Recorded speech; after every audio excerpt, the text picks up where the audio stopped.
আরেকটা জিনিস যেটা আমরা যে মানে যে কথার মাঝে ছিলাম, যে আমরা যে প্রাত্যহিক জীবনে অনেক সময় যেটাই হয় যে আমরা যা হয়েছে মঙ্গল হয়েছে, এই কথাটা কিন্তু আমরা সচরাচর বলি। অ্যাক্সিডেন্ট হয়েছে, যা করার তাই হয়েছে, আরও আরও বড় কিছু হতে পারতো। যেরকম এরকম একটা, যেমন একটা গল্প আমি পড়েছিলাম, যে গল্পটা ছিল এরকম যে একজন রাজা, তার শখ ছিল শিকারে যাওয়া। তো তার একজন সহচর নিয়ে সে, আরও লোকজন ছিল, তার সৈন্য সামন্ত ছিল, সে শিকারে যায়। এবং বনে যে বনদস্যুরা কী করে, তাকে অ্যাটাক করে এবং তার একটা হাত আঙ্গুলে একটা কেটে যায়। তারপরে এখন তার সহচর বলল যে মানে রাজন, যা হয়েছে ভালোই হয়েছে। তো রাজা কী করলো, অসম্ভব খেপে গেল, যা আমি যন্ত্রণায়, আর তুমি আমাকে বলছো যা হয়েছে তা ভালোই হয়েছে। তো রাজা কিন্তু অত্যন্ত ক্ষিপ্ত হয়ে উনাকে কারাগারে পাঠান। এর পরবর্তীতে উনি আবারও সেই বনে যায় এবং ওখানেও ঠিক সমানভাবে উনি বনদস্যুদের কবলে পড়ে। এখন ওই দিন ছিল ওনাদের যে যজ্ঞের একটা দিন মনে হয়। এখন ওনাকে সবাই ধরে নিয়ে যায় ওখানে। ওনাদের মধ্যে রাজা কে প্রজা সেটা নেই, ধরে নিয়ে যায়। এবং ওখানে নিয়ে যাওয়ার পরে এখন ওনাদের প্ল্যান ছিল ওনাকে দিয়েই নরবলি হবে। এখন যিনি ওনাদের লিডার, উনি চিন্তা করলো যে ওনাকে যখন পরীক্ষা করে দেখলো যে না, ওনার একটা অঙ্গহানি, একটা অঙ্গ নাই। তো ওনাকে বললো যে না, ওনাকে দিয়ে হবে না। কেন হবে না? কারণ এখানে তোমার পূর্ণাঙ্গ মানুষ লাগবে। কারেক্ট। তো ওনাকে বলল যে ছেড়ে দিল, উনি চলে আসলো। এবার উনি চিন্তা করলো যে আসলে তাই তো, আমার যে সহচর বলল যে যা হয়েছে ভালোই হয়েছে, তার মানে আমার এই হাত আঙ্গুল মানে আঙ্গুল ছিল না এই কারণে যে হয়তো আমি বেঁচে থাকার জন্য, না হয় হয়তো আমি বেঁচে থাকতাম না। এই যে এত সুন্দর একটা, যে আপনি কিভাবে এটা ব্যাখ্যা করবেন? আমি এটাকে কিভাবে দেখবো, যদি তুমি আমায় জিজ্ঞাসা করো, তাহলে আমি বলবো যে এই সমগ্র সৃষ্টির মধ্যে একটা অদ্ভুত সত্য লুকিয়ে আছে। সেটা হচ্ছে, আমি একটা ব্যক্তি, আমি ইন্ডিভিজুয়াল, আমি একটা ব্যক্তি মানুষ। আমার একটা সার্টেন লিমিটেশনস অফ বুদ্ধি আছে।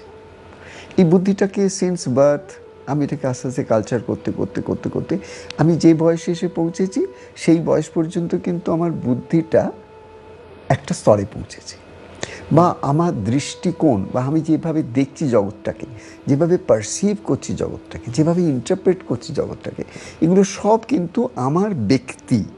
মানে একই জিনিস তুমিও দেখছো, আমিও দেখছি, সবাই দেখছে, কিন্তু সবাই এক দেখছে না, তাই না? কিন্তু দেখছি তো আমরা চোখ দিয়ে সবাই। তাহলে আমাদের এতগুলো চোখ একটা জিনিসকে দেখে এতগুলো ইন্টারপ্রিটেশন করছে কি করে? তার মানে individually when we are seeing the world, we are interpreting things individually. একদম সেখানে কিন্তু একটা ইন্ডিভিজুয়াল ইন্টেলিজেন্স কাজ করছে, রাইট? কিন্তু এই ইন্ডিভিজুয়াল ইন্টেলিজেন্স যেটা আমি বলছি, বা একটা চেতনার স্তর বলছি, এটার কিন্তু একটা লিমিটেশন আছে। That's the reason each individual is limited. এরা কিন্তু আনলিমিটেড শক্তি ধারণ করে নেই। কিন্তু আর একটা স্তর আছে, সেটা হচ্ছে কসমিক ইন্টেলিজেন্স, ইউনিভার্সাল ইন্টেলিজেন্স, যেটা মানে সব কিছুকে বেপে রয়েছে। এটা টোটাল ইন্টেলিজেন্স যেটা বলবো। আমরা প্রত্যেকে কিন্তু ওই ইউনিভার্সাল কসমিক ইন্টেলিজেন্স থেকে প্রতি মুহূর্তে কিন্তু প্রম্পট পাচ্ছি। মানে এই ইন্ডিভিজুয়াল ইন্টেলিজেন্স যেটা আমাদের মধ্যে বুদ্ধিরূপে কাজ করছে, সেটা একটা প্রজ্ঞা, একটা বিরাট একটা একটা স্তর থেকে আসছে, যেটা আমাদের প্রত্যেককে প্রতি সময় কিন্তু ছুটছে। কিন্তু আমরা যত এই ব্যাপারটাকে নিয়ে আদৌ ভাবছি না, চিন্তা করছি না, তার সঙ্গে একটু কানেক্ট করার চেষ্টা করছি না, যেটা আমরা প্রার্থনা বলি। এই যে আমরা সব ধর্মের মধ্যেই দেখি একটা প্রার্থনার ব্যাপার আছে, যে এই যে কসমিক ইন্টেলিজেন্সটা, যার মাধ্যমে এই হিউজ গভর্নেন্সটা হচ্ছে, অনন্ত সূর্য, অনন্ত নক্ষত্র, অনন্ত চন্দ্র সব কাজ করছে। এই যে এত বড় একটা সিস্টেম কাজ করছে, কোথাও তো কোনো রকম কোনো তুমি একটা ম্যালফাংশন দেখছো না। হচ্ছে না, কিছু না।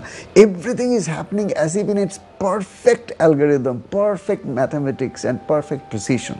ফিজিক্স ব্যাফেলড হয়ে যায় এটা দেখতে গিয়ে, নেচারের এই অপূর্ব সিনক্রনিসিটি দেখতে গিয়ে ওরা ব্যাফেলড হয়ে যায়, এটা কী করে হচ্ছে। তো তার মানে কি, beyond our intelligence or intelligence of A scientist for that matter, আরও একটা ইন্টেলিজেন্স কাজ করছে। এটা তো স্বীকার করতেই হবে, নাহলে এটা চলছে কি করে।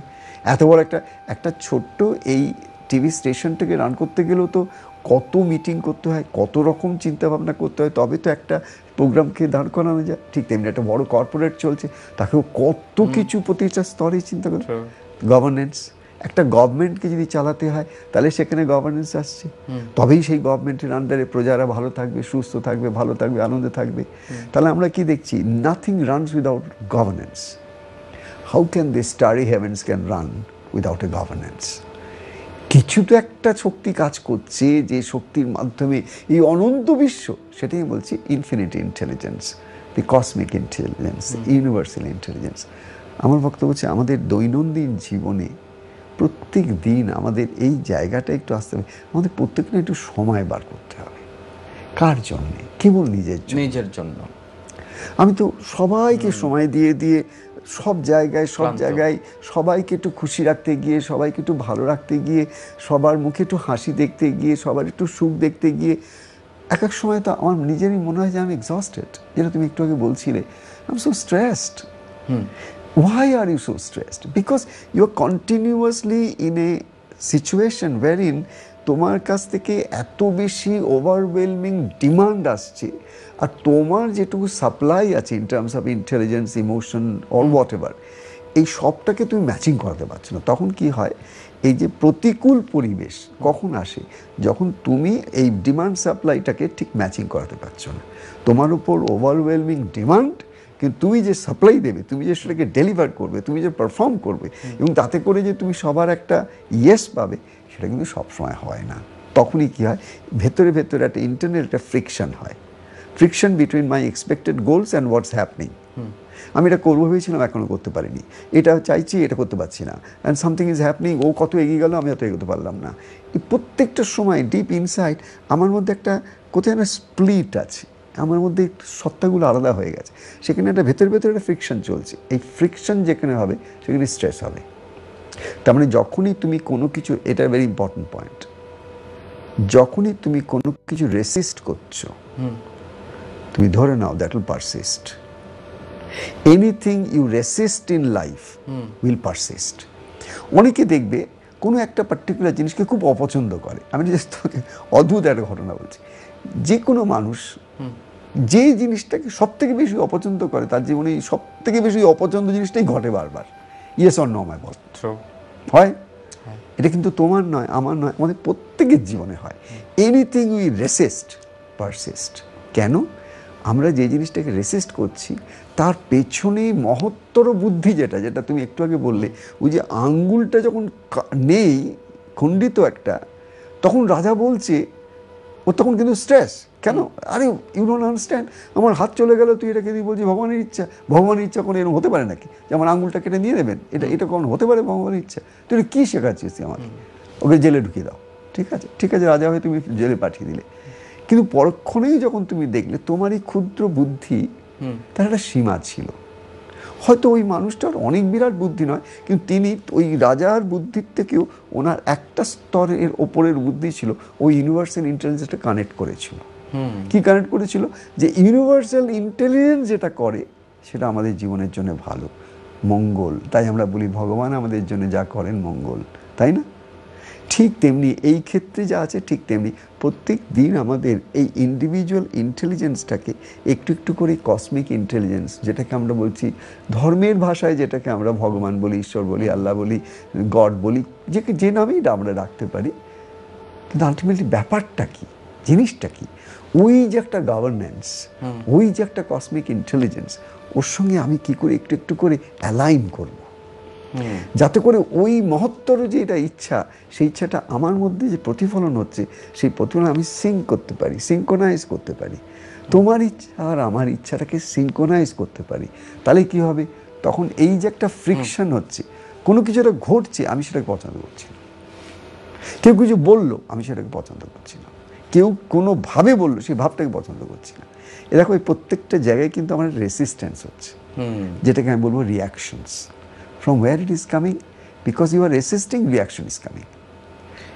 এই অবস্থা থেকে আমরা যদি নিজেকে একটু আলগা করতে না পারি, stress will continue. Don't forget, আমাদের প্রত্যেকের জীবনে কিন্তু স্ট্রেস দরকার আছে। স্ট্রেসকে কখনো এত নেগেটিভ দেখা উচিত নয়। স্ট্রেস আছে বলে আমরা আছি, এত ভালো পারফর্ম করছি আমরা। সুতরাং এই স্ট্রেসটা যাতে আমার জন্য ক্ষতিকারক না হয়ে যায়, ক্রনিক না হয়ে যায়, এটা যেন আমার একটা দৃষ্টিকোণ না হয়ে যায়, জীবনশৈলী না হয়ে যায়, সেই ব্যাপারে আমার সচেতন থাকতে হবে। আমরা কি এটা এইভাবে যদি চিন্তা করি যে স্ট্রেস যেটা আমরা আলোচনা করলাম, হ্যাঁ, আমরা আরেকটু সহজ ভাষায় যদি বলি যে লেট ইট গো। ওকে, আমরা কালকের যে আমার যে একটা ব্যাড এক্সপেরিয়েন্স, এটা আমি মনেই করলাম না, আমরা কি ওভাবে তো পারি রিলিভ করতে? অ্যাবসলিউটলি পারি। আমরা একটু আগে আমি বলেছি যে আমরা যে মানুষ যে কি পারে আর মানুষ যে কি পারে না, সত্যি সত্যি আমি এক এক সময় অভিভূত হয়ে যাই, বিস্ময় অভিভূত হয়ে যাই যে মানুষের কি ক্ষমতা, কি পারে আর কি পারে না। কিন্তু আবার এটাও দেখেছি, মানুষ ছোট্ট ছোট্ট জিনিসগুলো পারে না, বড় বড় জিনিসগুলো পারে। কিন্তু মানুষের জীবনটা কেবল বড় বড় জিনিস নিয়েই তৈরি হয় না, অনেক ছোট ছোট ছোট ছোট নসেজ আছে যেগুলো মানুষের জীবনে অনেক বেশি আনন্দ নিয়ে আসে, সুখ শান্তি নিয়ে আসে। এগুলি বেশি দরকার। এই যে ছোট ছোট জিনিসগুলোকে একটু ইম্পর্টেন্স দেওয়া। তুমি অফিস থেকে ফিরে এলে, এক্সকিউজ মি, তোমার ঘরের বাচ্চাটা অপেক্ষা করে বসে আছে, তুমি এত ক্লান্ত আছো, আমি মানছি, তো ওর কাছে তো তুমি বাবা, ওর তো আর তো কেউ নেই, তুমিই তো আছো। তো ও জড়িয়ে ধরে তোমাকে, তখন ও পুরো সময়টা তোমার কাছে, তোমার সময়টা ওই চাইছে, ও কাউকে দিতে দেবে না। তোমার হয়তো তখন ফোনে কয়েকটা করতে হবে, কারোর সঙ্গে একটা করতে হবে, এটা করতে হবে, সেটা করতে, তোমার কাছে অনেক অ্যাজেন্ডাস থাকতে পারে, কিন্তু ওর কাছে একটাই agenda, your love, your attention. ও তোমাকে যেটা চাইছে, তুমি যদি সেই সময় তাকে দিতে না পারো, whatever reasons you may find for it, যে কোনো কারণ হতে পারে, তাহলে কিন্তু ওই জায়গায় তুমি ওইখানে একটা ভয়েড সৃষ্টি করলে। কনসিকুয়েন্স কিন্তু কালকে আসবে। তুমি বলে না লেট গো, আমরা অনেক কিছু লেট গো করতে চাইলেও লেট গো করতে পারি না, কারণ আমাদের ব্রেনে ওটা একটা ডিফল্ট সিস্টেম হয়ে যায়। দেখবে তাই জন্য ওসিডি আজকাল জগতে এত বেড়ে যাচ্ছে। ওসিডি মানে কম্পালসিভ বিহেভিয়ার, একই রকম কথা বারবার, তার মানে সে চাইছে না ওই কথাটা ওই চিন্তাটা সে করতে চাইছে না, সে সরে আসতে চাইছে, কিন্তু কম্পালসিভলি তাকে যেন কে অ্যাটাক করছে বারবার। ওর যেন কোনো পাওয়ার নেই। কোথায় গেল এই পাওয়ারটা?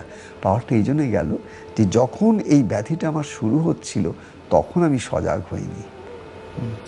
স্ট্রেস আমাদের প্রত্যেকের জীবনে দরকার আছে, কিন্তু আমাদের খেয়াল রাখতে হবে যে আমরা কোথায় রিয়্যাক্ট করছি, কিভাবে করছি, এর ইম্প্যাক্টটা আমার ব্রেনে কি আছে। আমি যদি বারবার করি, এটাই আমার একটা অভ্যাস হয়ে যাবে। এই অভ্যাসটাই যদি আমি একবার অভ্যাসী হয়ে যাই, তাহলে কী হবে, ছোট ছোট ব্যাপার নিয়েও কিন্তু আমি কিন্তু স্ট্রেসড আউট হয়ে যাবো, ওয়ারিড হয়ে যাবো, টেন্স হয়ে যাব। এখন এগুলো তো সব আমার মধ্যে চলে আসছে, এগুলো তো বাই ডিফল্ট হয়ে যাচ্ছে আমার, একটা কম্পিউটারের প্রোগ্রামের মতো। It's a brain is a computer program, এটা ভাবতে হবে। আমি যেটা ওকে বারবার ইনপুট দেবো, at certain point of time ও এটাই বারবার আমাকে আউটপুট দেবে, এর বাইরে তো কিছু দিতে পারবে না। আমি তোমাদের সকলকে একটা কথা জিজ্ঞাসা করছি, আমরা কি ইনপুট দিচ্ছি? Don't forget, your input decides the fate of your life.